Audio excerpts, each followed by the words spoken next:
আজকে আমি একটা চ্যালেঞ্জ দিতে যাচ্ছি। সেই চ্যালেঞ্জটা অবশ্য আমার ওয়াইফকে দিয়ে।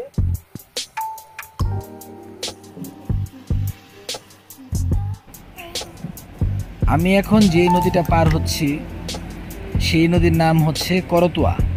এটি পঞ্চগড় জেলার বোদা উপজেলার মাডেয়া ইউনিয়নে অবস্থিত একটি নদী।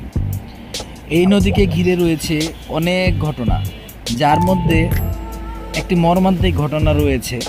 সেটা হচ্ছে 2023 সালের 25শে সেপ্টেম্বর বিকাল 3টার দিকে আউলিয়াঘাট থেকে শতাধিক পুণ্যার্থী নিয়ে একটি নৌকা বদেশ্বরী মন্দিরের উদ্দেশ্যে রওনা হয়েছিল। নদীর মাঝখানে নৌকা মোড় নিতে গিয়ে ঘটনাস্থলে ডুবে যায় এবং সেই ডুবাকে কেন্দ্র করে প্রায় 69 জন লোক মারা যায়।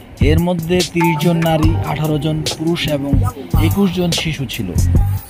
এখন নদীটাকে যেরকম মৃতপ্রায় দেখা যাচ্ছে, বর্ষাকালে ঘটে তার উল্টো চিত্র। বৃষ্টির পানি, ভারতের উজানের ঢলের পানি সব কিছু মিলে নদী ধারণ করে এক ভয়ঙ্কর রূপ। যাই হোক, এখন আমরা এটা পার হচ্ছি। আপনারা দেখতে পাচ্ছেন কি একটা অবস্থান।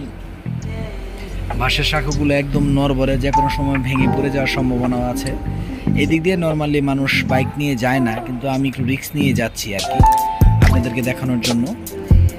তো নদীর বুকে এখন একটি সিবিআর। বাঁশের সাঁকুতে পার হতে গিয়ে আমার পিছনের টায়ার পাঞ্চার হয়ে গিয়েছে, হাওয়াও কম কম লাগছে, পাঞ্চার সারাতে হবে। দেখি আগে বদেশ্বরী মন্দিরে যাই, মন্দিরটা ঘুরে দেখে আসি, তারপর ইনশাল্লাহ টায়ারের লিক সারানো যাবে। আমার পিছনে আমার ছোট ভাই এখনো আছে, সে এখন এসে পৌঁছাতে পারেনি, যার কারণে একটু আস্তে আস্তে চালিয়ে যাচ্ছি।